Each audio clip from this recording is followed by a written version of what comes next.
तो सभी भाइयों एवं बहनों को नमस्कार। स्वागत है आपका आपके अपने चैनल सक्सेस जंक्शन एक कदम सफलता की ओर में।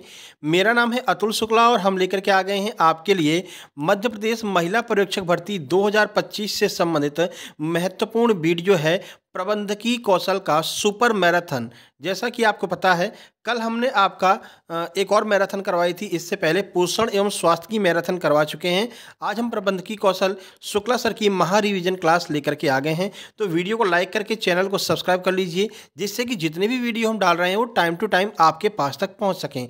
टॉप 300 प्रश्न हम प्रबंधकीय कौशल के करवाने वाले हैं।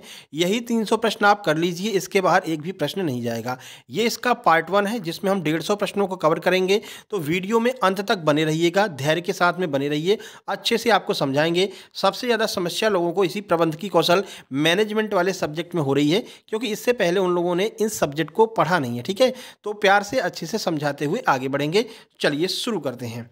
ठीक है, उससे पहले आप सब लोगों को पता है भाई, आपकी एग्ज़ाम डेट आ चुकी है। 7 मार्च से एग्ज़ाम हो रहे हैं। सबसे पहले महिला कार्यकर्ता और जो है आंगनवाड़ी कार्यकर्ता के हो रहे हैं। तो जिन लोगों के एग्ज़ाम डेट 7 और 8 है, तो 7 और 8 की तो हमको पता चल गई है। क्या 7 और 8 के अलावा भी किसी की एग्ज़ाम डेट है? वो लोग कमेंट बॉक्स में कमेंट करके ज़रूर बता देना, जिससे कि आइडिया लग जाएगी आपका एग्ज़ाम कब तक चलने वाला है। इसके अलावा जिन लोगों की तैयारी अच्छी खासी हो गई है, लेकिन कॉन्फिडेंस नहीं आ रहा है, अभी भी डर लग रहा है और 130 से 135 नंबर ही आ पा रहे टेस्ट में, उन लोगों को बता दें, उन लोगों के लिए सक्सेस जंक्शन लेकर के आया है 10-10 प्रैक्टिस सेट। अगर आपकी तैयारी कंप्लीट हो गई है और नंबर कम आ रहे हैं, तो आप ये मात्र 129 रुपये में कंप्लीट प्रैक्टिस सेट खरीद लीजिए। इस प्रैक्टिस सेट में ऐसे प्रश्न दिए गए हैं जो आपके एग्जाम में छपे हुए मिलेंगे। ठीक है, तो यहाँ से आपके एग्जाम में 15 से 20 नंबर और बढ़ सकते हैं, जितने नंबर आपके अभी आ रहे हैं। तो तुरंत ये प्रैक्टिस सेट आप लोग ले लीजिए। इसके अलावा ऐसे लोग जिनकी बिल्कुल भी तैयारी नहीं हुई है, या तैयारी तो उन्होंने की है लेकिन अभी भी उनका कॉन्फिडेंस लेवल डाउन है और वो चाहते हैं कि एक बार हमारा संपूर्ण रिवीजन हो जाए, तो उसके लिए सक्सेस जंक्शन लेकर के आया है लास्ट टाइम सिलेक्शन नोट्स, जिसमें कंप्लीट थ्योरी रहेगी, 10-10 प्रैक्टिस सेट रहेगा, कंप्लीट 7 ब्रह्मास्त्र रहेंगे, टॉप 100 की सारी पीडीएफ रहेगी। इसके अलावा अभी जो ये मैराथन चल रही है, इसकी पीडीएफ भी आपको मिलेगी। ये सारी पीडीएफ मात्र 199 रुपये में आपको मिलने वाली है। तो जिन लोगों की बिल्कुल भी तैयारी नहीं हुई है, आपको पता है आपका एग्ज़ाम 1 महीने चलने वाला है, तो मे भी आपका जो एग्ज़ाम है वो हो सकता है किसी का 14 के बाद में हो, किसी का 15 के बाद में हो, या हो सकता है किसी का 20 के बाद में भी हो। तो आपके पास में समय है और ये नोट्स इस तरह से डिज़ाइन किए गए हैं कि अगर आप में दम है 7 से 8 घंटे प्रतिदिन पढ़ने का, तो 5 दिन में भी आप इस नोट्स को समाप्त करके अपना सिलेबस कंप्लीट कर सकते हैं। ठीक है ना, तो तुरंत ये नोट्स आप लोग मंगवा लीजिए और आप लोग प्रैक्टिस सेट मंगवा लीजिए। पुराने ऐसे विद्यार्थी जिन लोगों ने 128 का पहले पेमेंट कर दिया है और वो प्रैक्टिस सेट ब्रह्मास्त्र वगैरह पाना चाहते हैं, तो मात्र 49 रुपये का पेमेंट करके प्रैक्टिस सेट, ब्रह्मास्त्र, टॉप 100, मैराथन, ये सारी पीडीएफ प्राप्त कर सकते हैं। ठीक है, कैसे प्राप्त करना है उसके लिए आपको ये स्कैनर दिखाई दे रहा है, इसी पर आपको 199 रुपये का पेमेंट करना है, या फिर 129 रुपये का पेमेंट करना है, या 49 का पेमेंट करना है, और उस पेमेंट का स्क्रीनशॉट इस व्हाट्सएप नंबर 7052547003 इस पर सेंड कर देना है। आपको स्क्रीनशॉट सेंड करने के 1 घंटे के भीतर नोट्स पहुंच जाएंगे। ठीक है, और हम तो जल्दी ही भेज देते हैं, मुश्किल से 10 मिनट के अंदर, लेकिन फिर भी आप 1 घंटे का टाइम लीजिए। अगर ज़्यादा लोगों के मैसेज आ जाते हैं तो कभी कभी लेट भी हो जाता है, लेकिन 1 घंटे के अंदर आपके पास में नोट्स पहुंच जाएंगे। तो नोट्स मंगा करके अभी भी आप तैयारी कर सकते हैं और 660 में से एक सिलेक्शन ले सकते हैं। सुबह हमने वीडियो बना दी है, भैया डरना बिल्कुल भी नहीं है। 6 लाख फॉर्म भरे गए हैं, जिसको लेकर के बहुत ज़्यादा लोग डरे हुए हैं। तो सुबह वाली वीडियो देख लेना, आपका दिमाग एकदम खुल जाएगा, आपके समझ में आ जाएगी कि हमको डरना नहीं है और कैसे हमको तैयारी करनी है। आज सुबह हमने वीडियो बना दिया है, जाकर के जरूर देख लेना, आपको अच्छा खासा मोटिवेशन वहाँ से मिल जाएगा और आपका डर एकदम से दूर भाग जाएगा। ठीक है, आज सुबह बनाई है, जाकर के जरूर देख लेना। चलिए भाई, अब शुरू करते हैं क्लास। आइए देखते हैं आज का पहला प्रश्न क्या है। और हमने आपको बता रखा है हम इसको वन लाइनर के रूप में कवर कर रहे हैं, जिससे कि अपना टाइम भी कम खराब हो और अगर आप पीडीएफ निकलवाना चाहते हैं तो आपके पैसे भी कम लगें। ज़्यादा से ज़्यादा 27 या 28 पेज में ये कंप्लीट हो जाएगा। अगर आप पीडीएफ निकालना चाहते हैं तो पीडीएफ भी निकलवा सकते हैं इसका। ठीक है ना, अगर हम 4 ऑप्शन लेते तो ये कम से कम 50 से 60 पेज का होता, आपके पैसे भी ज़्यादा खर्च होते, दूसरी बात चारों ऑप्शन पढ़ना पड़ता तो टाइम भी ज़्यादा लगता। ठीक है, अपन तो सुपर फास्ट रिवीजन पे चल रहे हैं ना, पूरा तो आपका करा ही दिया है, सारी थ्योरी दे दी है, सारे प्रैक्टिस सेट दे दिए हैं, सारे ब्रह्मास्त्र करा दिए हैं। अब तो ये रिवीजन क्लास चल रही है भैया, मैराथन का मतलब ही होता है रिवीजन। ठीक है, तो चलिए शुरू करते हैं। पहला प्रश्न देखते हैं, नियोजन की आवश्यकता प्रबंधन के किस स्तर पर होती है? नियोजन का मतलब जानते हैं, नियोजन का अर्थ है प्लानिंग। ठीक है, तो प्लानिंग की आवश्यकता किस स्तर पर होती है? उच्च स्तर पर, मध्यम स्तर पर, निम्न स्तर पर। तीनों स्तर पर प्लानिंग की आवश्यकता होती है। बिना प्लानिंग किए आप कोई भी कार्य करते हैं तो समझ लीजिए आप उसमें असफल होंगे, चाहे आप बड़े बड़े फन्ने खा बने रहें। जैसे कि जियो के मालिक हैं, ठीक है, तो जियो के मालिक ने अभी आपको पता है ना, आपकी जो जियो की जो वो है क्या कहते हैं रिचार्ज वगैरह, इसको बढ़ाया था। तो बहुत प्लानिंग करके उन्होंने बढ़ाया था कि हम बढ़ाएंगे, हमारे पीछे पीछे एयरटेल बढ़ाएगा, उसके पीछे आइडिया बढ़ाएगा। जब सब लोग बढ़ा देंगे तो इनके पास में कोई ऑप्शन नहीं रहेगा, तो ये बढ़ा हुआ रिचार्ज ही यूज करेंगे। तो चाहे उच्च स्तर हो, चाहे निम्न स्तर हो, चाहे मध्यम स्तर हो, सब लोग प्लानिंग के साथ में काम करते हैं। तो नियोजन की आवश्यकता हर जगह पड़ती है। उससे पहले भैया कमेंट बॉक्स में कमेंट करके आज का पहला प्रश्न बता दीजिए, पहली पंचवर्षीय योजना कब से कब तक चली थी? कमेंट बॉक्स में कमेंट करके आपको जरूर बताना है। 2 से 3 या 4 प्रश्न आपके पूरे वीडियो में पूछे जाएंगे, जिनको आपको कमेंट बॉक्स में कमेंट करना रहेगा। पहला प्रश्न आज का बहुत सिंपल प्रश्न है, पहली पंचवर्षीय योजना कब से कब तक चली थी? कमेंट बॉक्स में कमेंट करना, ठीक है। चलिए भाई, दूसरा प्रश्न देखिए, सुनना, पढ़ना और लिखना किस प्रकार के संचार का उदाहरण है? तो ये आपका अशाब्दिक संचार है। कैसे? देखिए, आप सुन रहे हैं, पढ़ रहे हैं, लिख रहे हैं, बोल तो नहीं रहे हैं, और जो बोलना होता है वह आपका शाब्दिक संचार होता है, उसे हम मौखिक संचार कहते हैं। तो मौखिक संचार जो है वो आपका शाब्दिक संचार के अंतर्गत आता है, जब हमारे मुंह से शब्द निकलते हैं। लेकिन सुनना, पढ़ना और लिखना ये अशाब्दिक संचार के अंतर्गत आते हैं। इसमें हम बोलते नहीं हैं, मन ही मन में पढ़ लेते हैं, मन ही मन में सुन लेते हैं और मन ही मन में लिख लेते हैं, ठीक है। बोलने की आवश्यकता नहीं पड़ती है, इसलिए हम इसे अशाब्दिक संचार कहते हैं। चलिए नंबर 3 देखिए। देखो, बहुत बोरिंग लगता है ये जो सब्जेक्ट है, ठीक है, लेकिन हम आपको इतनी अच्छे से पढ़ाएंगे, आपको सारी चीज़ें समझ में आएंगी, ठीक है, और मज़ा भी आएगा क्लास में। देखिए, सामुदायिक संगठन में समुदाय के सदस्यों को प्रभावित करने और उन्हें संगठित करने के लिए किस प्रकार की शक्ति का अक्सर उपयोग किया जाता है? तो यह है आपकी दबावकारी शक्ति। अब इसका यूज कैसे करते हैं? जैसे कि गाँव में हुए सरपंच के चुनाव, ठीक है, सरपंच की मूछें बना दो, ठीक है ना, ये सरपंच की मूछें रहती हैं। सरपंच के चुनाव हुए, ठीक है, तो मान लीजिए कि गांव का एक मोहल्ला है जो बिल्कुल भी उनका सहयोग नहीं कर रहा है और बाकी के सारे लोग उनका सहयोग कर रहे हैं। तो ऐसे में सरपंच जी क्या कहेंगे? दबाव डालेंगे, ठीक है ना। क्यों? क्योंकि उनको चुनाव जीतना है, तो सदस्यों को प्रभावित करने और उन्हें संगठित करने के लिए साम दाम दंड भेद जो भी कर सकें। कुछ लोग तो बोतल भी बेचते, मतलब पहुंचा देते हैं, समझ रहे हैं ना कौन सी बोतल की बात कर रहे हैं? बोतल पहुंचा देंगे, साड़ी पहुंचा देंगे, पैसे पहुंचा देंगे। तो प्रभावित करने के लिए, उन्हें संगठित करने के लिए किस शक्ति का अक्सर उपयोग, ज्यादातर किस शक्ति का उपयोग किया जाता है? तो दबावकारी शक्ति का उपयोग किया जाता है। समझ गए कैसे दबाव डालते हैं? डरा धमका करके, और बोतल बांटेंगे, पैसा बांटेंगे, बस तुम हमें जिता दो, उसके बाद तो हम झेल लेंगे सब कुछ, सारे पैसे तुमसे ही निकालेंगे, ठीक है ना। चलिए नंबर 4, समुदाय से डाटा और फीडबैक एकत्र करने के लिए सामुदायिक संगठन में इस्तेमाल किए जाने वाला एक सामान्य उपकरण कौन सा है? यानी कि अगर किसी समुदाय से आपको डाटा और फीडबैक, फीडबैक का मतलब जानते हैं ना, आपने कोई एसएमएस किसी के पास में भेजा या कोई संचार किसी के पास में भेजा, उसने उसको पढ़ा, उसके समझ में आया, उसने कहा हाँ वेरी गुड, बहुत अच्छा है, ये क्या दिया उसने? उसने फीडबैक दिया। तो हम इसको क्या कहते हैं?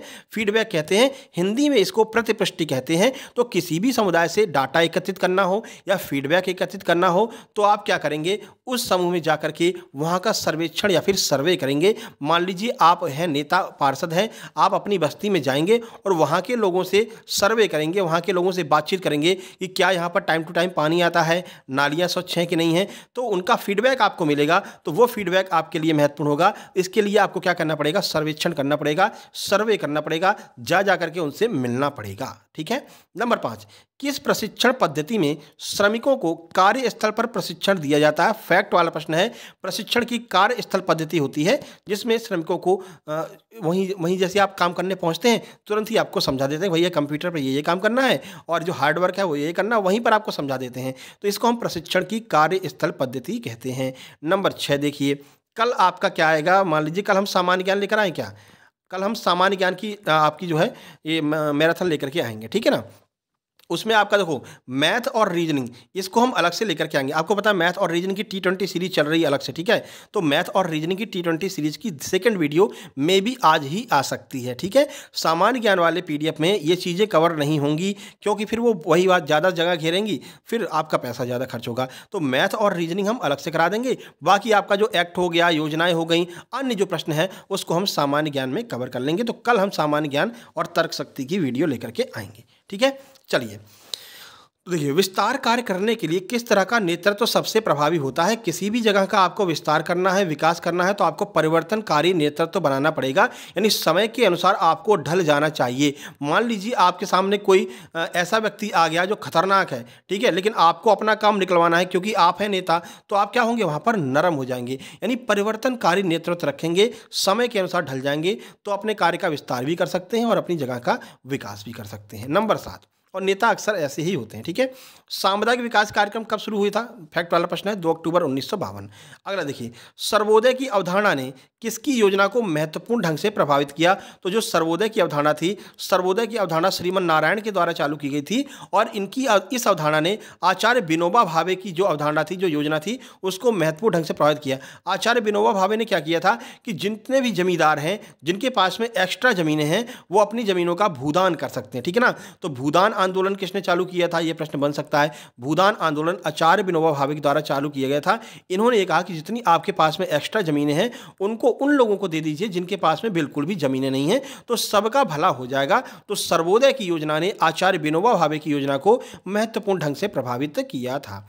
नंबर 9 देखिए, स्थानीय नेतृत्वकर्ताओं के चयन का निर्णय किस पर निर्भर करता है। जो स्थानीय नेता होते हैं, स्थानीय नेता जान रहे हो, कोई भी अपने आप से नेता बन गया, भैया इस मोहल्ले के डॉन हम हैं, ये लो भैया डॉन, ठीक है, डॉन की मूछें बना दो, ये देखो ये हो गया डॉन। तो स्थानीय नेतृत्वकर्ताओं के चयन का निर्णय किस पर निर्भर करता है, जो वहाँ के लोग होंगे, भाई जो वहाँ का समूह होगा वही तो चयन करेगा, ठीक है ना। मान लीजिए तुमने कह दिया मैं हूँ डॉन, अगर इस समूह के लोगों ने तुमको कॉलर पकड़ के पीट दिया तो काहे के डॉन तुम, ठीक है ना। तो समूह के लोग यह निर्धारित करेंगे कि स्थानीय नेता कौन होगा। आगे समझ में, आगे बढ़ते हैं। वीडियो पसंद आ रहा हो भैया, समझ में आ रहा हो तो कमेंट बॉक्स में कमेंट तो करिए, तभी तो हमको पता चलेगा, है ना। तो कमेंट बॉक्स में कमेंट भी आपको करना है कि आपको अच्छा लग रहा है कि नहीं लग रहा है, समझ में आ रहा है कि नहीं आ रहा है, ठीक है। बाकी डेली एग्जाम एनालिसिस हम करवाएंगे। आपका एग्जाम जैसे ही स्टार्ट हो जाएगा, एग्जाम के फर्स्ट दिन से लेकर के लास्ट दिन तक एग्जाम एनालिसिस कराएंगे, लेकिन आपके सहयोग के द्वारा। आप एग्जाम सेंटर में जाइए, पेपर दीजिए, बढ़िया पेपर जाएगा क्योंकि आप शुक्ला सर के पढ़ रहे हैं। एग्जाम सेंटर से बाहर निकलिए, बाहर निकलते ही जैसे आप ऑटो में बैठेंगे, आपके दिमाग में वो प्रश्न घूमने लगेंगे जो आप अंदर करके आ रहे हैं। बस इसी वक्त आपको अपना मोबाइल निकालना है, नंबर डायल करना है 7052547003। इसको व्हाट्सएप पर सेव करके रखना। जितने प्रश्न आपको याद आते जाएँ तुरंत टाइप करके भेजते जाइए। 1 घंटे के अंदर, एग्जाम सेंटर से बाहर निकलने के 1 घंटे के अंदर आप लोग अपने अपने क्वेश्चन भेज देंगे, फिर हम उसको डिटेल एनालिसिस करके आपके नाम सहित अपना नाम भी भेजेंगे, ठीक है, जिससे कि वीडियो में आपका नाम भी लिया जा सके। तो ये सारी चीज़ें आपको करनी है, आपके सहयोग के बिना ये कार्य नहीं हो पाएगा, तो सहयोग जरूर कीजिएगा। SDG 6 महत्वपूर्ण है आपके लिए। SDG 6 किसके महत्व पर जोर देता है, ये आपका हो जाएगा जल सुरक्षा और स्थिरता के साथ सामर्थ्य को संतुलित करना, यानी जल की सुरक्षा पर SDG 6 जो है बेसिकली फोकस करता है। अगला देखिए, सामाजिक समूह कार्य में क्षेत्र कार्य क्या अर्जित करने में सहयोग करता है। तो ज्ञान कौशल मनोवृत्ति, ठीक है। जो क्षेत्र कार्य होता है मतलब किस क्षेत्र में आप काम कर रहे हैं, कहाँ वहाँ पर क्या क्या चीज़ें हो रही हैं, तो उसका ज्ञान कौशल और मनोवृत्ति, वहाँ के लोगों की जानकारी, वहाँ के लोगों के मन में क्या चल रहा है, ये जानकारी आपको तभी मिल पाएगी जब आप उस क्षेत्र में कार्य करेंगे। तो सामाजिक समूह कार्य का जो क्षेत्र कार्य वाला क्षेत्र है वो ज्ञान कौशल और मनोवृत्ति में वृद्धि करता है। आगे बढ़िए, 12 नंबर, नियोजन को किस रूप में भी जाना जाता है। तो ध्यान रखना, नियोजन माने प्लानिंग, और प्रबंधक का प्राथमिक कार्य, जो आपका नेता है वही तो सबसे पहला काम क्या करेगा, नियोजन करेगा, प्लानिंग करेगा, एक योजना बनाएगा, उसके आधार पर कार्य करेगा। तो जो नेता होता है, जो प्रबंधक होता है, उसका प्राथमिक कार्य क्या होता है, नियोजन करना, योजना बनाना।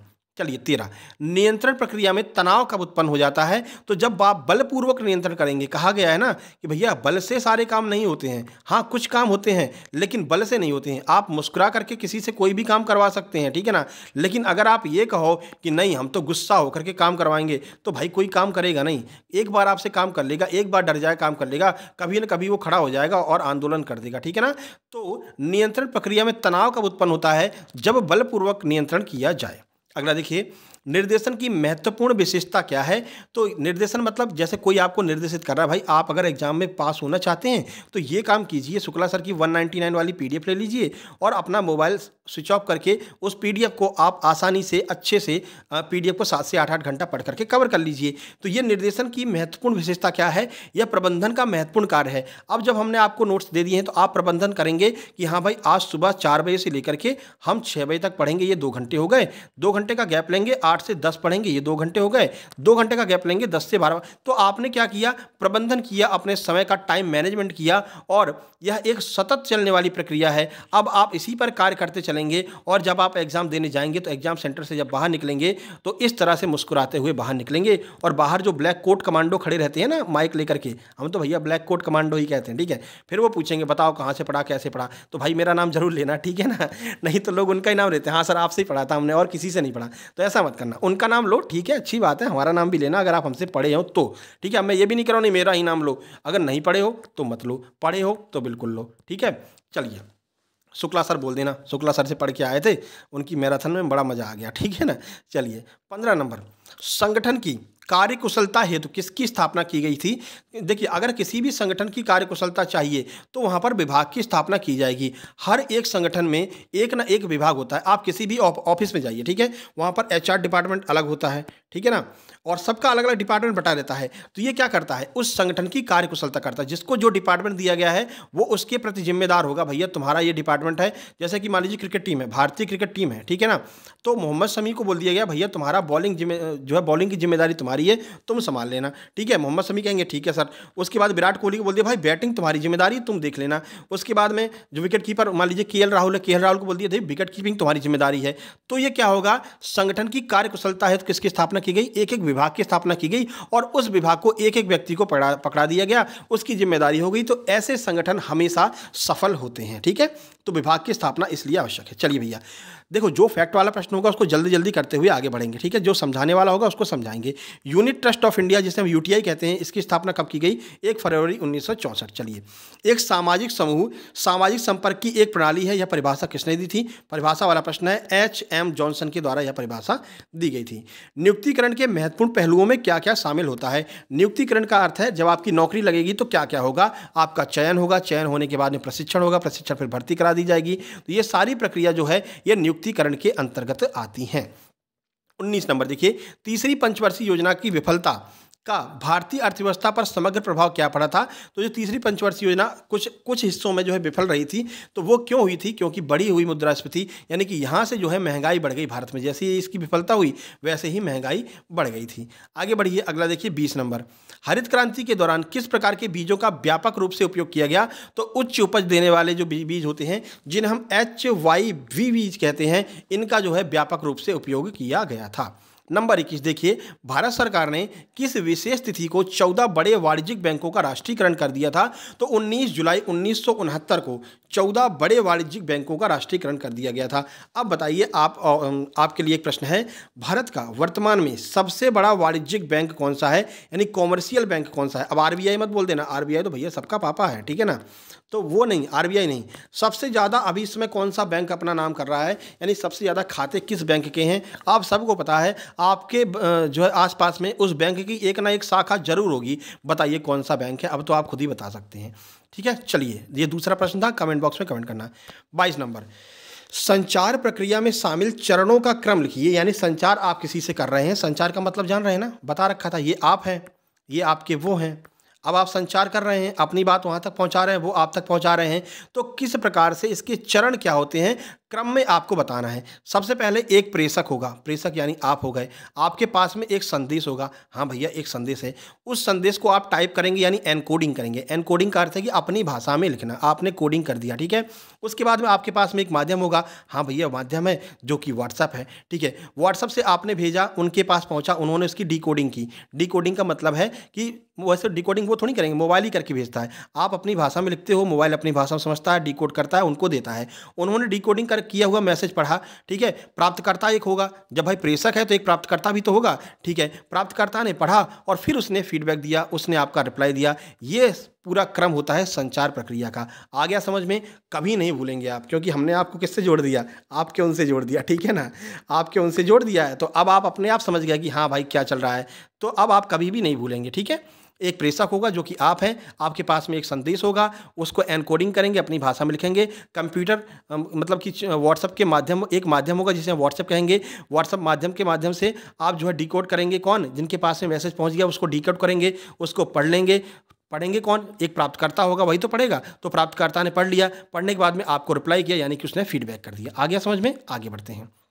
23 किस प्रकार की योजना लंबी अवधि में विकास का ब्लूप्रिंट होती है? यानी कि अगर आपको लंबी अवधि में विकास करना है तो उसके लिए क्या करना पड़ेगा, एक वार्षिक योजना तैयार की जाएगी जो कि अब की जाती है सरकार के द्वारा। सरकार ने कहा देखो हर मतलब कि हर मान लीजिए हर साल महंगाई कुछ स्तर पर बढ़ जाती है, ठीक है, कोई चीज़ें बढ़ जाती हैं, कुछ और बढ़ गया, कुछ कम हो गया, या फिर आपकी जनसंख्या बढ़ गई, तो भाई 5 वर्ष की योजना हम नहीं कर पाएंगे। 5 वर्ष मतलब कि अब 5 वर्ष सारी चीज़ें समान थोड़ी रहने वाली, कभी ज़्यादा बारिश हो गई, कम बारिश हो गई, तो उन्होंने क्या कहा, वार्षिक योजना चलाएंगे। तो नीति आयोग के द्वारा अब वार्षिक योजना चलाई जाती है, पंचवर्षीय योजनाओं को समाप्त कर दिया गया। कमेंट बॉक्स में कमेंट करके आज का तीसरा प्रश्न आपको बताना है, पंचवर्षीय योजना की शुरुआत किसने की थी? ठीक है ना, मतलब कि किसके द्वारा पंचवर्षीय योजना की शुरुआत की गई थी, कौन सा आयोग बनाया गया था, जिसके स्थान पर अब नीति आयोग बना दिया गया है।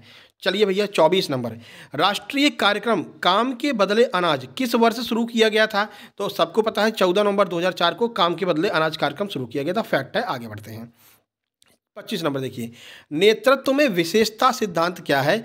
तो ये एक प्रभावी नेता की विशिष्ट विशेषताएं, यानी कि एक नेता के पास में, जो नेता होता है उसके पास में एक ना एक विशेष योग्यता होती जरूर है, ठीक है ना, चाहे बोलने की योग्यता होगी या फिर दूसरों को हिप्नोटाइज करने की योग्यता होगी।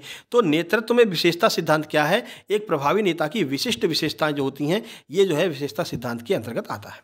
26, किस नेतृत्व शैली में नेता अपने अनुयायियों को पुरस्कार देकर कड़ी मेहनत करने के लिए प्रेरित करता है? तो भैया प्रबंधकीय नेतृत्व शैली होती है जिसमें नेता क्या करता है, पुरस्कार वगैरह देकर के कड़ी मेहनत करने के लिए, मतलब वही लालच वाला काम कि आज जो टारगेट को पूरा करेगा भैया उसको शाम को एक मैगी का पैकेट दिया जाएगा, अब लगे काम करने में, ठीक है ना। तो ये प्रबंधकीय नेतृत्व शैली के अंतर्गत आता है। 27 नंबर देखिए, संप्रेषण में एनकोडिंग का क्या अर्थ है? अभी आपको पता है एनकोडिंग क्या होता है। आप अपनी भाषा में कोई चीज़ लिख रहे हैं तो संदेशों को प्रतीकों में परिवर्तित करना, अपनी भाषा को आपने प्रतीक, वो होता है ना इमोजी, ये लो भैया इमोजी, अरे बहुत खुश हैं, ये लो भैया रो रहे हैं, ये लो भैया गुस्सा हो गए हैं, ठीक है ना। तो ये क्या होता है, संदेश को प्रतीकों में परिवर्तित करना ही एनकोडिंग कहलाता है, ठीक है।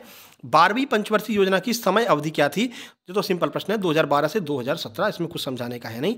29 नंबर, देश में पहली बार विमुद्रीकरण कब किया गया था? विमुद्रीकरण का अर्थ है नोटबंदी। तो आप सबको पता है, अभी तो नोटबंदी आपको याद होगी 2016 वाली, रात को 12 बजे मोदी जी ने कह दिया भैया नोट बंद। अब दीदी लोग परेशान, अरे भैया 500 के नोट रखे थे दीदी ने छुपा छुपा करके, रिश्तेदार लोग दे करके गए थे, दीदी छुपा कर रखी थी बैग में, दीदी का एकदम हवाई उड़ गई, ये क्या हो गया, मेरे पैसे बर्बाद, ठीक है ना। तो ऐसा पहली बार कब हुआ था? अब ये नहीं 2016 में पहली बार हुआ, नहीं, ये पहले भी हो चुका था। तो 12 जनवरी 1946 को देश में पहली बार विमुद्रीकरण किया गया था। चलिए 30 नंबर, पालन किए जाने वाले नियमों और प्रक्रियाओं के साथ नौकरियों की मानकीकरण प्रक्रिया क्या कहलाती है? सबको पता है औपचारिकीकरण। हमने कहा था ना, औपचारिक शब्द जहां पर भी आ जाए, यानी कि नियमों का एक सेट जो है वो औपचारिक होता है। जैसे कि आपका ऑफिस, इतने बजे आपको जाना है, इतने बजे आपको निकलना है, हू हल्ला नहीं करना है, तो ये क्या होता है, ये औपचारिकता होती है, इसे हम फॉर्मेलिटीज़ कहते हैं। फॉर्मेलिटीज़ का अर्थ है कि नियमों में बंधा हुआ जो संगठन होता है वो फॉर्मेलिटीज़ होती है। तो वही कह रहे हैं कि पालन किए जाने वाले नियमों और प्रक्रियाओं के साथ नौकरी अगर आप कर रहे हैं तो क्या कहलाएगा? औपचारिकीकरण कहलाएगा। वहीं अनौपचारिक चीज़ें क्या होती हैं? कोई भी नियम नहीं है, कोई भी वो नहीं है, जैसे कि अपने दोस्त हो गए, कुछ भी कह करके उनको बुला सकते हो, गधा कह सकते हो, बच्चा कह सकते हो, कुछ भी कह सकते हो, ठीक है ना। तो वो क्या होता है, वो आपका औपचारिकीकरण नहीं होता है, वो अनौपचारिक चीज़ें होती हैं। चलिए भाई समझ में आ गया होगा। अब अपने सभी दोस्तों को बता देना है, एमपी टेट वर्किंग चयन परीक्षा के नोट्स कंप्लीट हैं, ले सकते हैं। एमपी आबकारी के नोट्स कंप्लीट हैं, आप ले सकते हैं। एमपी पुलिस वन रक्षक जेल या फिर ईएसबी के जितने भी एग्जाम होने वाले हैं सबके नोट्स उपलब्ध हैं, आप लोग ले सकते हैं।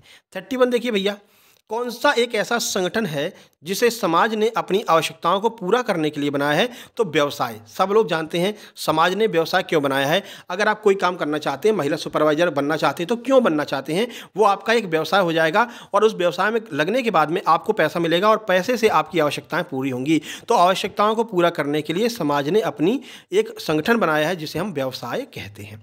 आ गया समझ में? आप लोग हमारा व्यवसाय नहीं चलने दे रहे हो, ठीक है ना।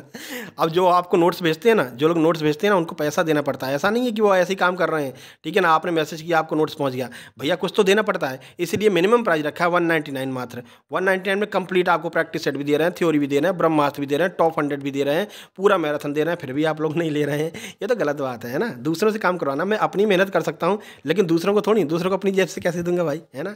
उसके लिए आपकी जरूरत पड़ती है, ठीक है।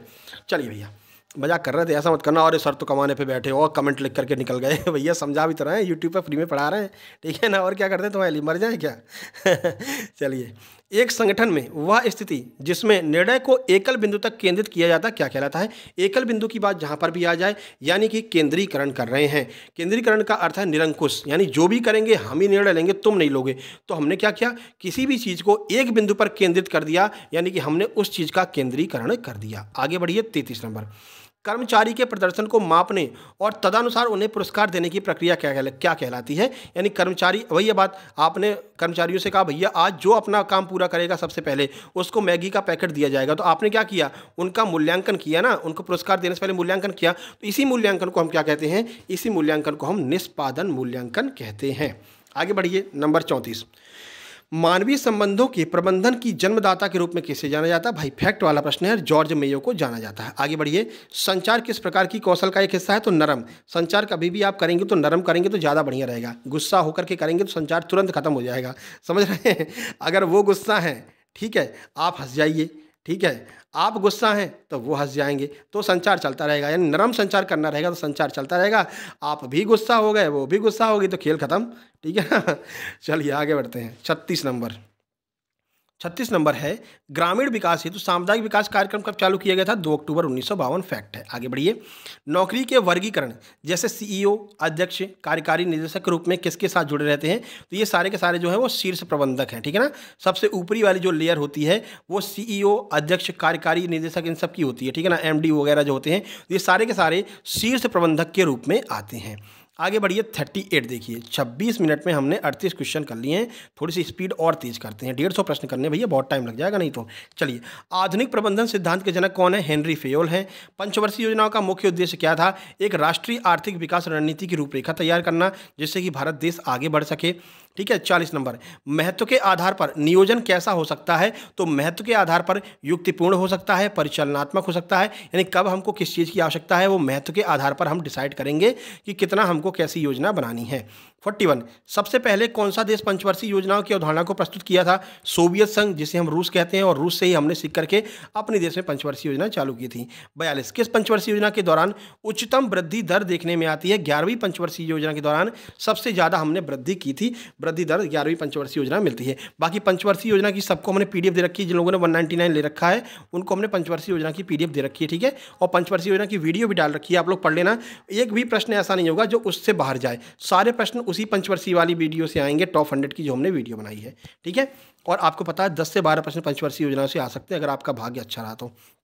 43, ऐसे शब्द जाल या फिर संक्षिप्त अक्षर या अत्यधिक तकनीकी शब्दों का उपयोग करना जिन्हें प्राप्तकर्ता समझ नहीं पाता है, किस प्रकार की बाधा का कारण बनता है। तो इसे हम भाषा बाधा कहते हैं। मान लीजिए आपने कुछ ऐसी बात पहुंचा दी वहां पर कि वो खुद ही नहीं समझ पा रहे हैं कि क्या भेज दिया बे तुमने, समझ में नहीं आ रहा है। बहुत सारी आपने मतलब कि शब्द जाल उल्टा सीधा भेज दिया, लिख करके कुछ भी लिख करके भेज दिया, ठीक है। संक्षिप्त अक्षर बहुत आपने शॉर्ट फॉर्म कर दिया, ठीक है। अब फ्रेंड को FRIEND होता है, आपने FRD लिख दिया। अब वो कह रहे हैं यार FRD क्या होता है यार, समझ में नहीं आ रहा है, ठीक है ना, ठीक है।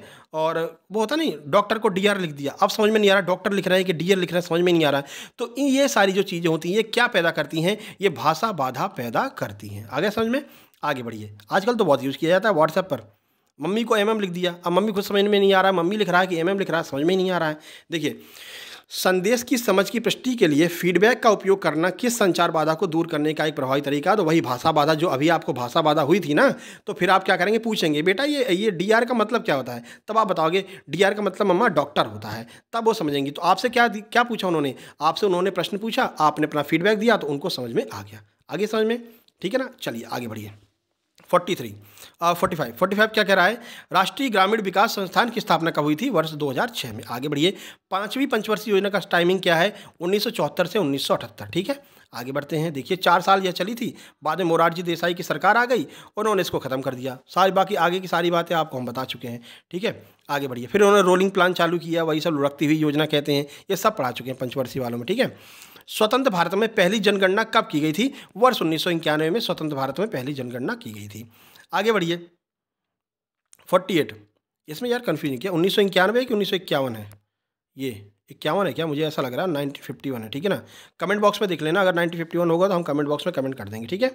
नहीं तो हमारा फेसबुक पेज है, आप सबको पता है ना, FB पर पेज बना हुआ है, वहाँ पर हम डेली आर्टिकल डालते रहते हैं। आर्टिकल का मतलब है जैसे कि मान लीजिए पंचवर्षीय योजना है, तो पंचवर्षीय योजना का आर्टिकल वहाँ पर आपको मिल जाएगा। सक्सेस जंक्शन के नाम से फेसबुक पेज है, सब लोग फेसबुक चलाते हो, सबको पता है, सर्च करना सक्सेस जंक्शन, हमारा सिल्वर प्ले बटन वाला DP मिल जाएगी। 1,000, अभी तो 1,000 ही हैं, आप लोग सहयोग करोगे तो और हो जाएंगे। 1,000 सब्सक्राइबर हैं उस पर, उसको आप लोग जरूर ज्वाइन कर लेना। वहाँ पर हम डेली छोटे छोटे आर्टिकल्स डालते रहते हैं, जिससे कि जो महत्वपूर्ण, जैसे कि टीकाकरण के ऊपर हमने पूरा आर्टिकल डाल दिया है, कब शुरू हुआ, कब कैसे कैसे क्या हुआ, ठीक है। एड्स क्या होता है पूरा वहाँ पर डाल रखा है, सारी चीज़ें वहाँ पर हम आर्टिकल में डालते रहते हैं, तो वो आप लोग ज्वाइन कर लेना, ठीक है ना। वहाँ पर आपको डेली आर्टिकल्स मिलते रहेंगे, तो वो भी आपकी बहुत मदद करेंगे। वहाँ पर हम इसको बता देंगे, या आपको पता हो बताइए। हमारे हिसाब से 9051 है, ठीक है ना, बता देना आप लोग जो भी हो। चलिए, बेटी बचाओ बेटी पढ़ाओ योजना किस वर्ष शुरू की गई थी? तो वर्ष 2015 में शुरू की गई थी बेटी बचाओ बेटी पढ़ाओ योजना। चलिए 49 नंबर देखिए, प्रोजेक्ट शक्तिमान मध्य प्रदेश के किस जिले से शुरू हुआ था? तो होशंगाबाद से शुरू हुआ था प्रोजेक्ट शक्तिमान। नंबर 50, संचार में एनकोडिंग क्यों महत्वपूर्ण है? तो आप सबको पता है एनकोडिंग क्यों करते हैं, संदेश को अधिक सुरक्षित बनाने के लिए एनकोडिंग का यूज करते हैं। जैसे कि आप हैं और वो हैं, ठीक है, आपने अपनी कोई भी संदेश को भेजा, इस तरह से कोडिंग करके भेजा कि बीच में अगर किसी को मिल जाता है तो वो उसको पढ़कर समझ भी ना पाए कि ये क्या क्या रहा है, ठीक है। तो जिसको भेजा वो समझ जाए कि क्या कह रहा है, तो हम इसको क्या कहते हैं, इसको एनकोडिंग कहते हैं। एनकोडिंग क्यों कहते हैं, क्यों करते हैं? संदेश को सुरक्षित बनाने के लिए। चलिए 51 नंबर देखिए, मान लीजिए उनके पापा ने उठा लिया, ठीक है, पापा पढ़ रहे हैं, समझ में नहीं आ रहा क्या लिख रखा है, और उनने पढ़ा तो समझ में आ गया क्या लिख रखा है, ठीक है ना। तो ये अधिक सुरक्षित बनाने के लिए यूज करते हैं।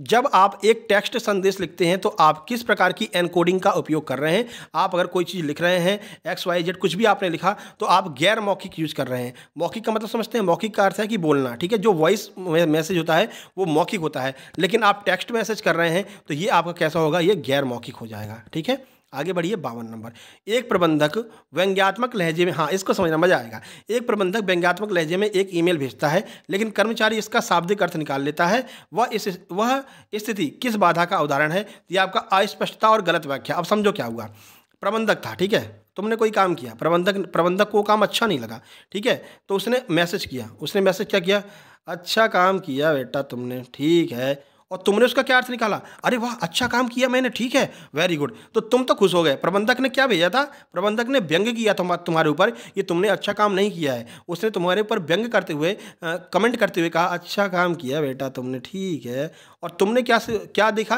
क्योंकि वो लिख करके तुम्हारे पास में आया, टेक्स्ट मैसेज आया है, तो तुमने उसका अलग अर्थ निकाल लिया। तुमने उसका अर्थ निकाला कि हमने बहुत अच्छा काम किया है और प्रबंधक महोदय हमसे खुश हैं और कह रहे हैं ठीक है, वेरी गुड, ठीक है ना। तो तुमने क्या किया, गलत अर्थ निकाल लिया। तो यही है अस्पष्टता और गलत व्याख्या, जो है एक प्रबंधक वाला, ये जो आपका प्रश्न का आंसर हो जाएगा।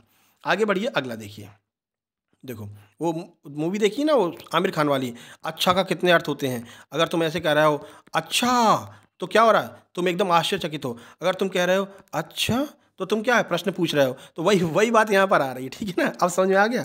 चलिए PK मूवी है, शायद PK वाली मूवी है। तो अस्पष्टता और गलत व्याख्या यहाँ पर सही आंसर हो जाएगा। देखिए, आदेश की एकता का उल्लंघन कब होता है? जब कर्मचारियों को एक से अधिक पर्यवेक्षक के आदेश प्राप्त हों। मान लीजिए आप कर्मचारी हैं, ठीक है, और आपके ऊपर सुपरवाइजर हैं और बहुत सारे सुपरवाइजर हैं, उन सब ने आपको आदेश दिया, तो अब एक ना एक ही आदेश, आप एक ही व्यक्ति का आदेश मान पाएंगे ना, सबका तो नहीं मान पाएंगे। तो ऐसे में क्या होता है, आदेश की एकता का उल्लंघन होता है, यानी आप एक की बात मानेंगे और बाकी सबका उल्लंघन कर देंगे। तो ऐसा कब होता है, जब एक कर्मचारी के ऊपर कई पर्यवेक्षक हों, कई सुपरवाइजर हों, तब उसको ऐसा करना पड़ता है। 54 देखिए, 54 नंबर, अत्यधिक औपचारिकता से कौन सी कमियां हो सकती हैं? अत्यधिक औपचारिकता, जहां पर भी औपचारिकता शब्द आ जाए, बताया ना, नियम कायदे कानून, तो बहुत ज़्यादा नियम कायदे कानून लगाओगे तो क्या समस्या हो जाएगी, कर्मचारी का मनोबल और प्रेरणा में कमी आएगी। यानी कि वो मतलब कि इतने सारे आपने नियम कायदे कानून लगा दिए हैं कि उसकी ज़िंदगी एक तरह से नियम ही बन करके रह गई है, ठीक है ना। तो क्या होगा, उसके मनोबल में कमी आएगी और प्रेरणा में कमी आएगी। आगे बढ़िए, कौन सा कथन लोकतांत्रिक समाज में संगठनों की भूमिका का सबसे अच्छा वर्णन करता है? चलिए देख लेते हैं।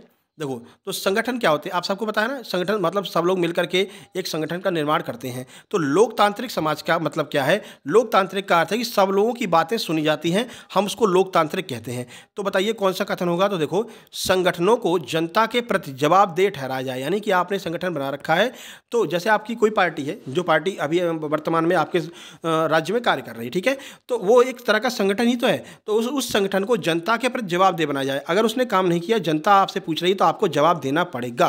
ठीक है, तो जवाब दे ठहराया जाना चाहिए और पारदर्शी तरीके से काम करे, यानी जो भी कार्य वो संगठन कर रहा है सबको बता करके करे कि हाँ भाई ये काम हमने किया है, आप देखिए काम सही है कि नहीं है। तो जो संगठन होगा जनता के प्रति जवाबदेह होगा और पारदर्शी तरीके से काम करेगा।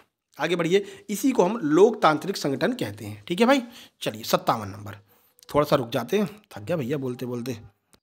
अरे चलो रहने दे यार, तुम्हारी क्लास वैसे ही बहुत लेट हो रही है, ठीक है ना। चलिए अगला क्वेश्चन कर लेते हैं, और आधा घंटा से ऊपर का टाइम हो गया भाई, अब स्पीड तेज करते हैं, अभी 57 अपने आधे पर भी नहीं पहुंच पाए हैं। देखो, एक मिशन वक्तव्य वर्तमान केंद्रित है, जबकि एक विजन वक्तव्य किस पर केंद्रित होता है। मिशन का मतलब जानते हैं, मिशन का मतलब वर्तमान की स्थिति, ठीक है ना। तो अगर कोई आप मिशन टारगेट किए हैं तो वो आप वर्तमान की ओर केंद्रित हैं, और कोई विजन, विजन का अर्थ होता है मेरा सपना, तो विजन क्या हो जाएगा, विजन आपका संगठनों को वांछित भविष्य की स्थिति को जो है ध्यान रखने के लिए विजन का प्रयोग किया जाता है, और वर्तमान की स्थिति के लिए मिशन का प्रयोग करते हैं। आगे बढ़ते हैं भैया, तीसरा गियर डालते हैं। एक संस्था क्या है, एक विशिष्ट उद्देश्य वाला औपचारिक संगठन ही एक संस्था कहलाता है। औपचारिक समझ चुके हैं ना, बार बार समझाने की आवश्यकता तो है नहीं, नियमों का जो संगठन होता है औपचारिक कहलाता है। संचार प्रक्रिया में संदेश प्रसारित करने के लिए किसका उपयोग किया जाता है, तो संदेश आपको भेजना है तो एक चैनल चाहिए रहता है, अभी बता कर आए हैं, आप हैं वो हैं, माध्यम को क्या चाहिए, एक व्हाट्सएप जो है वो माध्यम है, तो वो एक चैनल होता है जिसके माध्यम से आपका संदेश पहुंचता है। आगे बढ़िए 60 नंबर, संदेश प्राप्त होने के बाद प्रेषक के द्वारा, प्राप्तकर्ता के द्वारा प्रतिक्रिया देना क्या कहलाता है, अभी बताया था। जब वो आपको रिप्लाई देंगे तो क्या होगा, वो उनका फीडबैक होगा, अच्छा फीडबैक होगा तो आप खुश हो जाएंगे, खराब फीडबैक होगा तो आप इस तरह से निराश हो जाएंगे। आगे समझ में फीडबैक क्या होता है। नंबर 61, मजबूत सहयोगी कौशल वाली टीम संघर्षों का कैसे सामना करती है। सहयोगी क्या कौशल का अर्थ है कि ये आपकी टीम है, ठीक है, आप सब लोग मिलकर के अच्छे से काम कर रहे हैं, मजबूत टीम है आपकी, तो अगर आपके सामने कोई परिस्थिति आ गई, खराब परिस्थिति आ गई, तो उसका सामना कैसे करेंगे, तो संघर्षों को अधिक तेजी से हल कर सकती है अगर वो मजबूत टीम होगी, आपके विचार आपस में मिल रहे होंगे तो। ठीक है, आगे बढ़िए। कौन सी पंचवर्षीय योजना के दौरान भारत विश्व व्यापार संगठन का सदस्य बन गया था, 8वीं पंचवर्षीय योजना। कौन सा नेतृत्व का सिद्धांत यह सुझाव देता है कि प्रभावी नेताओं में कुछ जन्मजात गुण होते हैं, तो एक गुण सिद्धांत है जिसमें यह कहा गया है कि जो नेता होते हैं, जो प्रभावी नेता होते हैं, उनमें जन्मजात गुण होते हैं। ठीक है, जन्मजात उनमें ये टेक्निक होती है दूसरों को आकर्षित करने की। 64, भावनात्मक बुद्धिमत्ता का तात्पर्य क्या है, तो अपनी और दूसरों की भावनाओं को समझना और उनका प्रबंधन करना ही भावनात्मक बुद्धिमत्ता कहलाता है। यानी अपनी भावना का भी समझिए और दूसरों की भावनाओं को भी समझिए और उनका प्रबंधन कीजिए, तो हम उसको भावनात्मक बुद्धिमत्ता कहेंगे। 65, भविष्य में किए जाने वाले प्रयासों का पहले से ही प्रतिपादन करना क्या कहलाता है, नियोजन कहलाता है। नियोजन मतलब प्लानिंग कहलाता है। आगे आप क्या काम करने जाने वाले हैं, आपका एग्जाम होने वाला है तो आप अभी से प्लानिंग कर लेंगे। एग्जाम सेंटर पर हम जाएंगे, मैथ रीजनिंग को सबसे लास्ट में करेंगे, टाइम बचा कर रखेंगे उसके लिए। पहले क्या करेंगे, पहले हम जो है पोषण एवं स्वास्थ्य कर लेंगे, फिर बाल विकास कर लेंगे, फिर मैनेजमेंट कर लेंगे, फिर मैथ रीजनिंग कर लेंगे। तो आप क्या कर रहे हैं, आगे आने वाली चीज़ों के लिए अभी से ही नियोजन, अभी से ही प्लानिंग कर रहे हैं। वो आपका एग्जाम जब आएगा तो हम आपको अच्छे से समझा देंगे, आपको क्या क्या करना है, सारी चीज़ें बताएंगे, परेशान मत होइए। 6 तारीख को वीडियो लेकर के आएंगे जिसमें आपको बताएंगे आपको कैसे अपने क्वेश्चंस को सॉल्व करना है, कैसे अटेम्प्ट करना है। 66 देखिए, इक्विटी सिद्धांत के अनुसार प्रत्येक व्यक्ति किस भावना के लिए प्रयास करता है। इक्विटी का मतलब है कि एक समान, तो निष्पक्षता जब होगी तभी आपकी इक्विटी होगी, यानी कि दोनों पक्षों को अच्छे से आप समान रूप से देखेंगे। आगे बढ़िए, नंबर 67, ये भी फैक्ट वाला प्रश्न है। मैस्लो के अनुसार प्रेरणा के पदानुक्रम सिद्धांत में कितने स्तर होते हैं, तो प्रेरणा के पदानुक्रम सिद्धांत में 5 स्तर होते हैं। आगे बढ़िए, प्रमुख गतिविधियों या कार्यों के आधार पर उद्यम का विभाजन किस रूप में जाना जाता है, कार्यात्मक संगठन के रूप में जाना जाता है।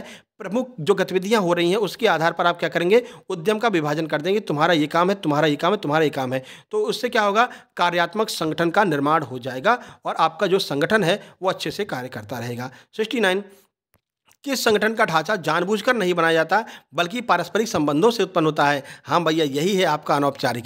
अब इसमें आपको नियमों की आवश्यकता नहीं है, तुरंत आपके दिमाग में आपके दोस्त का चेहरा आ जाना चाहिए। अब जो भी दोस्त हो आपका, ठीक है, आप इसको कुछ भी कहकर बुला सकते हो, ओए गधे इधर आ, ओए पागल इधर आ, कुछ भी कह के बुला सकते हैं। यहाँ पर आपकी अनौपचारिकता चलती है और इसको जो है जानबूझकर नहीं बनाया जाता है भैया, ठीक है।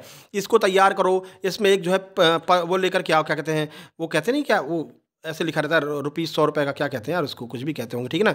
इस पर साइन करो भैया कि आज से हम तुम मित्र हो रहे हैं। तो ये सब नियमों की आवश्यकता नहीं होती है, ठीक है। तो ये जानबूझकर नहीं बनाया जाता है बल्कि अपने आप बन जाता है, इसको हम अनौपचारिक कहते हैं, ठीक है।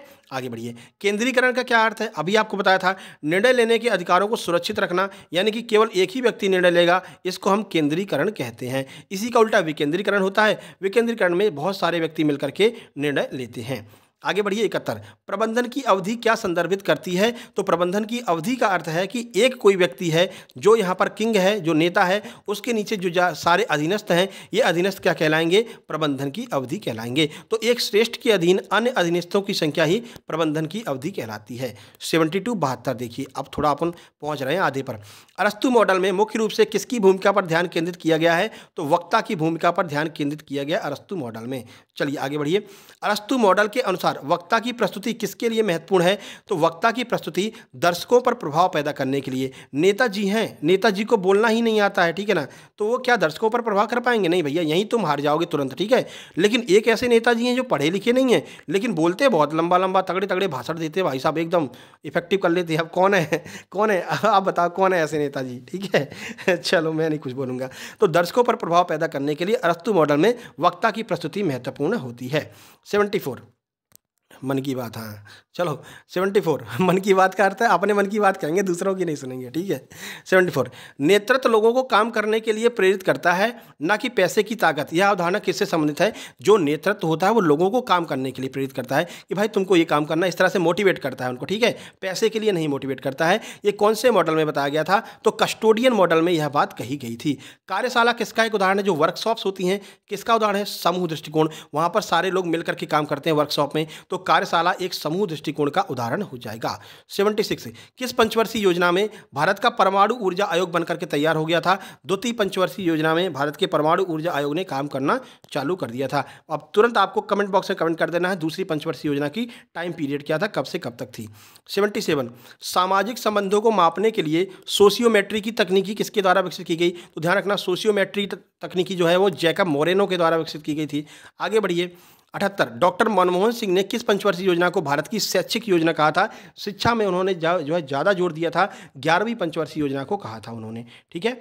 चलिए, ऊषा किरण योजना महिलाओं के खिलाफ होने वाले किस हिंसा से संबंधित है? तो ध्यान रखना, शारीरिक हिंसा, भावनात्मक हिंसा और यौन हिंसा, इन तीनों से संबंधित है ऊषा किरण योजना। जहां समझाने वाली बात आएगी समझाएंगे आपको, परेशान नहीं होना, ठीक है।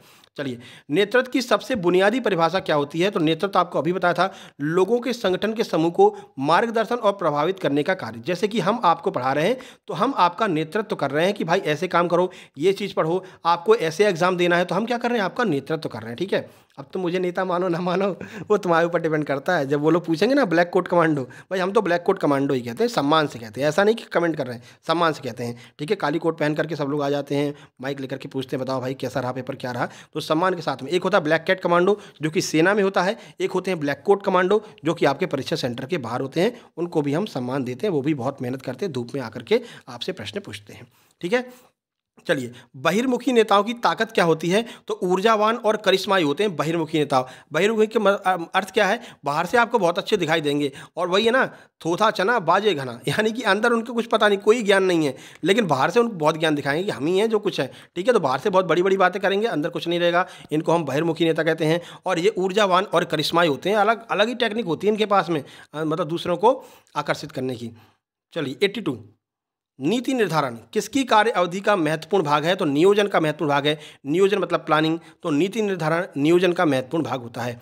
विभागीय संरचना का क्या लाभ है? तो विशिष्ट बाजारों पर लक्ष्य केंद्रित करना। जैसे कि विभाग में क्या होता है, जैसे एक कोई कंपनी है उसमें विभाग बता दिया, ये एचआर डिपार्टमेंट है, ठीक है, ये ऐसा डिपार्टमेंट, ये ऐसा डिपार्टमेंट है, तो बाजार में उस मेन लक्ष्य को, जैसे एचआर डिपार्टमेंट वाला एचआर वाले काम देखेगा बाजार में, ठीक है, तो क्या करेगा? विशिष्ट बाजारों पर लक्ष्य केंद्रित कर देता है। विभागीय संरचना जो होती है वो विशिष्ट बाजारों पर लक्ष्य केंद्रित करती है। चलिए, अभिप्रेरणा जिसे मोटिवेशन कहते हैं, किससे संबंधित है? तो जो अभिप्रेरणा है वो व्यक्ति विशेष एवं व्यक्तियों के समूह से संबंधित है। दोनों को मोटिवेट किया जा सकता है, एक व्यक्ति को भी मोटिवेट कर सकते हैं और व्यक्तियों के समूह को, भीड़ को भी मोटिवेट कर सकते हैं। यही काम नेता लोग करते हैं, भीड़ को मोटिवेट कर देते हैं और वोट लेकर के जीत जाते हैं, फिर बाकी का आगे का आप जानते हैं, ठीक है। 85 अभिप्रेरणा का स्वच्छता एवं प्रेरक सिद्धांत किसने दिया था? तो हर्जबर्ग महोदय ने दिया था। आगे बढ़िए। पहली पंचवर्षीय योजना किस मॉडल पर आधारित थी? सबको पता है, कमेंट आपने कर ही दिया हो गया, नहीं किया हो तो आप कर दो भैया, देख के ही कर दो, हेराल्ड डोमर मॉडल पर। तीसरी पंचवर्षीय योजना के समय प्रधानमंत्री कौन थे? जवाहरलाल नेहरू जी थे, ठीक है। ये फैक्ट वाले प्रश्न है, इसमें टाइम आपको नहीं लगाना है। दूसरी पंचवर्षीय योजना किस मॉडल पर आधारित थी? पीसी महालनोबिस मॉडल पर, ठीक है। आगे बढ़िए। 89 नंबर, सामुदायिक सामुदायिक संगठन का प्राथमिक उद्देश्य क्या होता है? तो सामुदायिक कल्याण और सामाजिक परिवर्तनों को बढ़ावा देना। सामुदायिक संगठन का अर्थ है कि एक विशेष जगह पर जो संगठन बने रहते हैं वो क्या करते हैं, उस विशेष जगह पर रहने वाले लोगों का कल्याण करते हैं और सामाजिक परिवर्तन को बढ़ावा देते हैं। 90 नंबर, सामुदायिक संगठन के संदर्भ में ग्रास रूट शब्द का क्या अर्थ है? तो ध्यान रखना, ग्रास रूट कोई घास नहीं है, लेकिन स्थानीय समुदाय के सदस्य और संगठन को हम ग्रास रूट कहते हैं। ठीक है, जैसे कि एक तो ये आपका स्थानीय समूह हो गया, अब ये लोग क्या उस समूह से जुड़े हुए होते हैं, कहते हैं भाई जमीन से जुड़ा हुआ है, तो वहीं से शब्द लिया गया है ग्रास रूट शब्द। ठीक है, तो स्थानीय समुदाय के जो सदस्य होते हैं या फिर संगठन होते हैं उन्हें हम ग्रास रूट कहते हैं। 91, किसी के विश्वासों, विचारों, मूल्यों, संदर्भ ढांचे और दृष्टिकोण को संदर्भित करने वाली स्थिति क्या कहलाती है? योजना कहलाती है। इन्हीं सारी चीज़ों को देख करके अपन जो है योजना बनाते हैं। ठीक है, कि किसको क्या आवश्यकता है। 92, ऐसा संचार जो वरिष्ठ से अधीनस्थ की ओर प्रवाहित होता है कैसा संचार कहलाता है? वरिष्ठ का मतलब है कोई चीज़ ऊपर बैठा हुआ आपका अधिकारी है, वरिष्ठ से अधीनस्थ की ओर यानी कि ऊपर से नीचे की ओर अगर हम चल रहे हैं तो इसे हम कैसा संचार कहेंगे? इसे हम अधो संचार कहेंगे या फिर ऊपर से नीचे की ओर संचार कहेंगे। ठीक है, आगे बढ़िए, कहते नहीं अधोलिखित प्रश्नों का उत्तर दीजिए, यानी नीचे लिखे हुए प्रश्नों का उत्तर दीजिए। 93, ऐसा संचार जो अधीनस्थ से वरिष्ठ की ओर चल रहा है, यानी कि आप नीचे बैठे हुए हैं, ठीक है, आपका ऑफिसर ऊपर है, तो अगर नीचे से ऊपर की ओर जो चल रहा है उसे हम ऊर्ध्वाधर संचार या फिर ऊपर की ओर संचार कहेंगे। और ऐसा संचार जो समकक्ष लोगों में यानी कि समकक्ष लोगों में चल रहा है, अपने बराबर के लोगों में चल रहा है, इसको हम क्षैतिज संचार कहते हैं। तीनों में अंतर आपको समझ में आ गया होगा। चलिए, तीनों में से एक ना एक आपके एग्जाम में मिलेगा। ठीक है, 95, समाज शास्त्र का जनक किसे कहते हैं भैया? अगस्ट कॉम्टे महोदय को कहते हैं। बार्लो के SMCR मॉडल में सी का क्या अर्थ है? तो सी फॉर चैनल है। आगे बढ़िए, 97, एक छोटा शहर जहां हर कोई एक दूसरे को जानता है, पीढ़ियों से चली आ रही परंपराओं को साझा करता है, ये किसका उदाहरण है? तो ये समुदाय का उदाहरण है। वही एक स्थानीय समूह, एक स्थान विशेष पर रहने वाले लोग जो एक दूसरे को जानते हैं, वो समुदाय का उदाहरण हो जाएंगे। चलिए 98 देखिए, 98 क्या है? प्रोजेक्ट मुस्कान। प्रोजेक्ट मुस्कान कुपोषण के इलाज के लिए किस आयु वर्ग के बच्चों को संरक्षित करता है? तो 0 से 5 वर्ष तक के बच्चों को। मुख्यमंत्री महिला सशक्तिकरण योजना का उद्देश्य क्या था? वित्तीय सहायता एवं कानूनी सहायता उपलब्ध कराना, ये इसका मुख्य उद्देश्य था। चलिए भैया, अपना शतक लगता हुआ 100। मुख्यमंत्री कन्यादान अभिभावक पेंशन योजना किसको पेंशन प्रदान करती है? तो ऐसे माता पिता जिनकी केवल एक ही बेटी है, उनको मुख्यमंत्री कन्यादान अभिभावक पेंशन योजना पेंशन प्रदान करती है। चलिए, डर एक शक्तिशाली प्रेरक हो सकता है जब यह किससे संबंधित हो? तो भैया वही जो अभी आपको लग रहा है 6 लाख लोगों को देख करके, तो अस्तित्व या फिर नौकरी की अगर सुरक्षा हो और उस समय आपको डर लगे तो ये शक्तिशाली प्रेरक भी हो सकता है। प्रेरक का अर्थ है कि मोटिवेटर भी हो सकता है। आपको डर लग रहा है, हमने उसमें आग लगा दी कि भले ही आपको डर लग रहा है लेकिन अभी भी आप जो है इसमें जीत सकते हैं। डर के आगे जीत है। हमने बहुत मोटिवेट आपको कर दिया और आप लग गए 199 वाली PDF लेकर के और लग गए पढ़ाई पर भैया। ठीक है, सर ने आज कह दिया डर के आगे जीत है, लग गए पढ़ाई पर। तो ये एक तरह का प्रेरक है, ये आपको मोटिवेट भी कर सकता है। जब बात आपके अस्तित्व पर या फिर नौकरी पर आती है तो ये आपके लिए प्रेरक का काम करता है।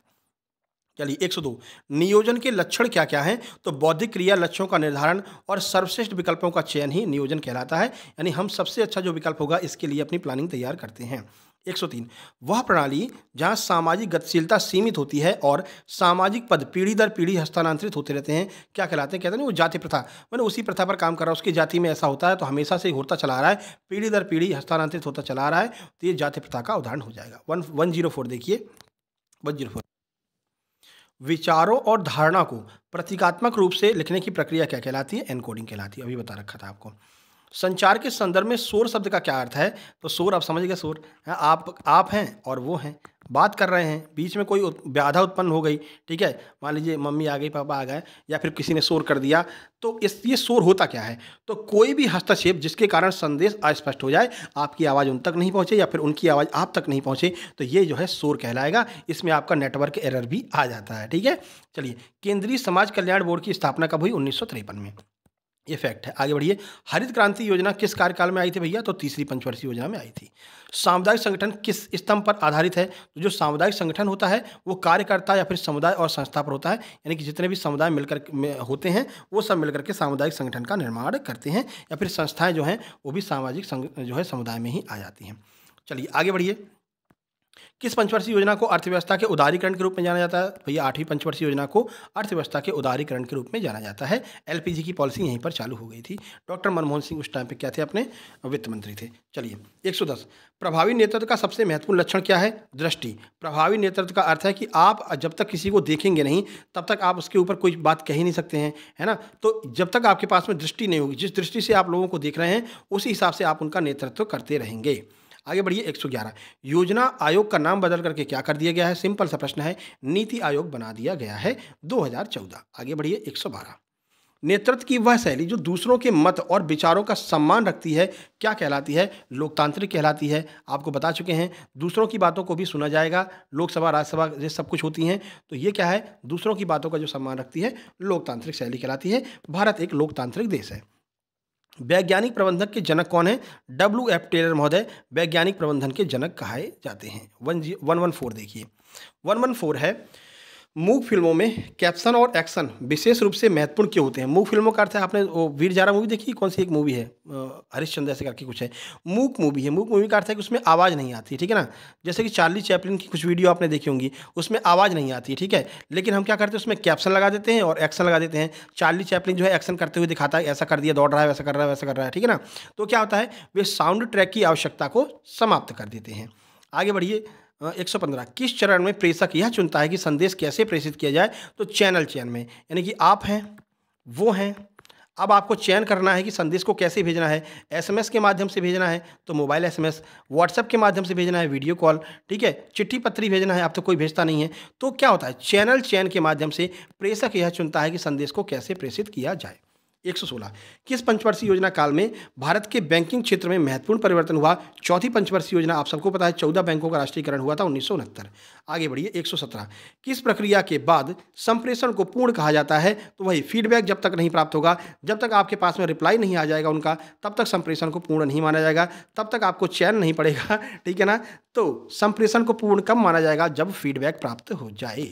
चलिए 118, उत्कृष्ट सामूहिक कार्य के लिए पुरस्कार क्या प्रभाव डालता है?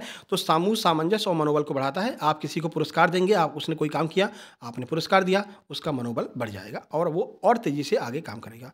मनुष्य एक सामाजिक प्राणी है, किसने कहा था? भैया एरिस्टोटल ने कहा था। ध्यान रखना, कोई अन्य आंसर मत लगाना, एरिस्टोटल ही लगाना, एमपीएस भी एरिस्टोटल ही मानती है, ठीक है।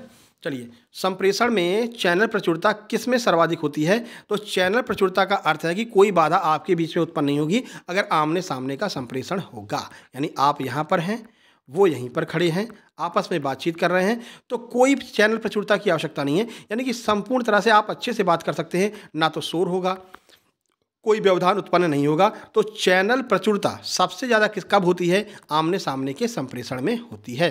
चलिए, किस पंचवर्षीय योजना ने देश की आर्थिक वृद्धि में बढ़ोतरी की थी? 7वीं पंचवर्षीय योजना ने देश की आर्थिक वृद्धि में बढ़ोतरी की थी।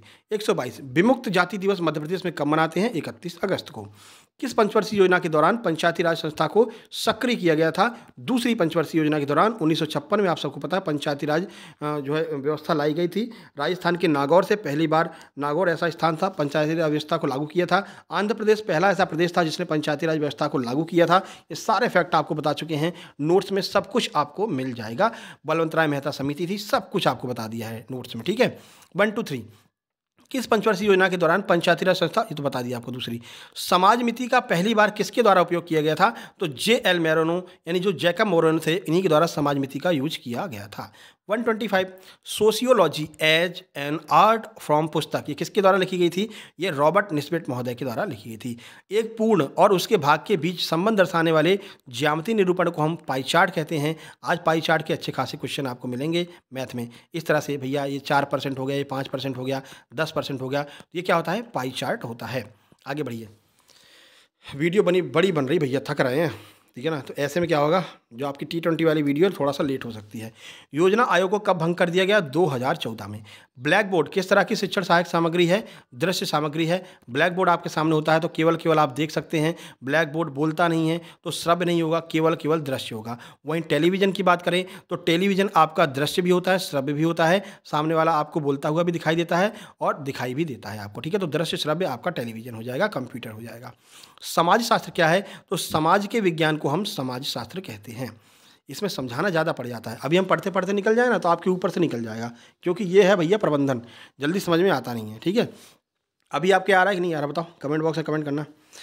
किसी समुदाय, और सबसे बड़ी भैया आप लोग इसको शेयर नहीं करते, ये गलत बात है भैया, शेयर करो ना। आप बताओ ना कहाँ पर हम पढ़ रहे हैं, सही जगह पर पढ़ रहे हैं कि नहीं पढ़ रहे हैं। ठीक है, किसी समुदाय का विकास तब संभव है जब उसकी पद्धति कैसी हो, तो जब उसकी पद्धति सहभागितापूर्ण, यानी कि सब लोग मिलकर के काम करेंगे, वो भी, आप भी, उनके मम्मी भी, उनके पापा भी, सब लोग मिलकर के काम करेंगे, तो फिर आपकी शादी हो जाएगी, बैंड बज जाएगा। ठीक है ना, और एक भी लोग अगर गड़बड़ हो गए तो फिर वही जो आगे होता है ब्रेकअप हो जाता है। ठीक है ना, तो ये आपका सहभागितापूर्ण जहाँ होता है वहाँ पर हमेशा समुदाय का विकास संभव होता है। आगे बढ़िए 132, सामुदायिक संलग्नता का दूसरा नाम क्या होता है? सामुदायिक भागीदारी इसका दूसरा नाम होता है।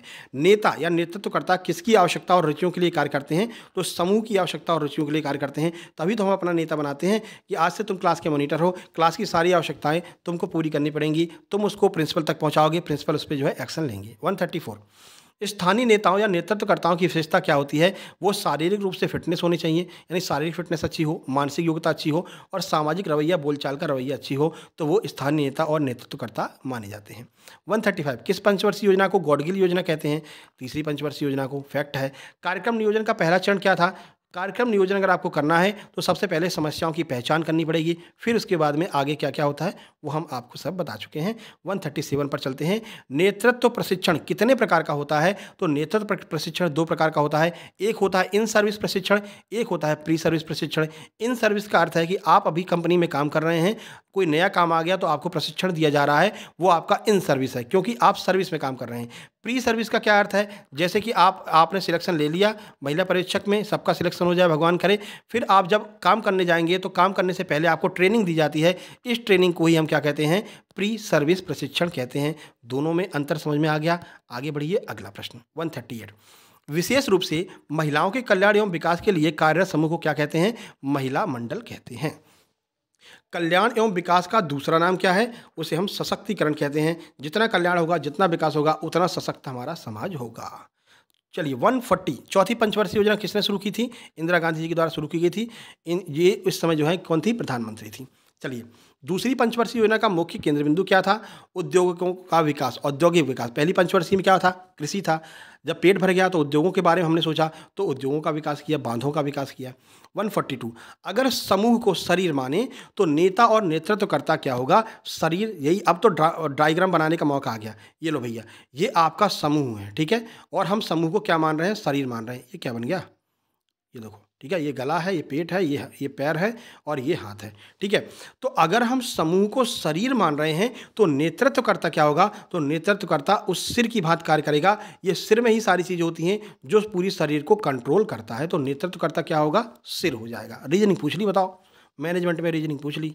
143, रेडियो किस तरह के माध्यम के अंतर्गत आता है? तो रेडियो इलेक्ट्रॉनिक माध्यम के अंतर्गत आता है। 44, आठवीं पंचवर्षीय योजना में किसको सर्वोच्च प्राथमिकता दी गई थी?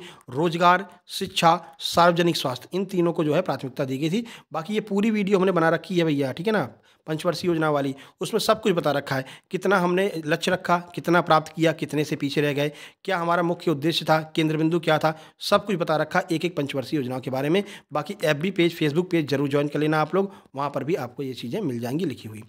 ग्राम सेविका किसका एक उदाहरण मानी जाती है? तो स्थानीय नेता या फिर नेतृत्वकर्ता का एक उदाहरण ग्राम सेविका मानी जाती है। सरकार की तरफ से इनकी ज्वाइनिंग कराई जाती है।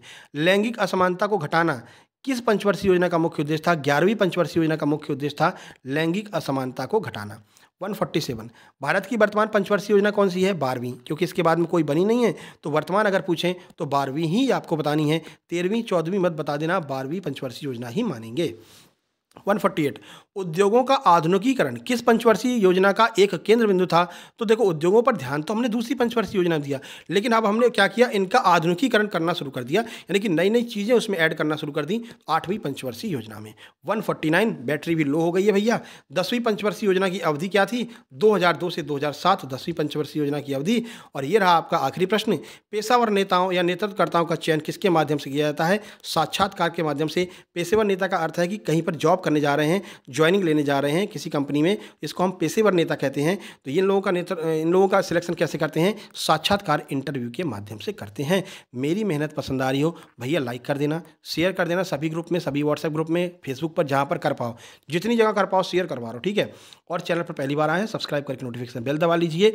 ये रहा व्हाट्सएप नंबर, इस पर मैसेज करके आप लोग अपने अपने नोट से प्राप्त कर लीजिए और तैयारी में लग जाइए। अभी भी कुछ नहीं बिगड़ा है, अभी भी आप सिलेक्शन ले सकते हैं, अभी भी 660 में आ सकते हैं उस 6 लाख की भीड़ से बाहर निकल करके। आज सुबह वाली वीडियो जरूर देख लेना, बहुत मोटिवेशन आपको मिलेगा। बाकी टेलीग्राम चैनल की लिंक दी गई है, सक्सेस जंक्शन लाइव के नाम से टेलीग्राम चैनल है, उसको ज्वाइन कर लेना। और फेसबुक पेज है सक्सेस जंक्शन के नाम से, उसको ज्वाइन कर लेना, ठीक है।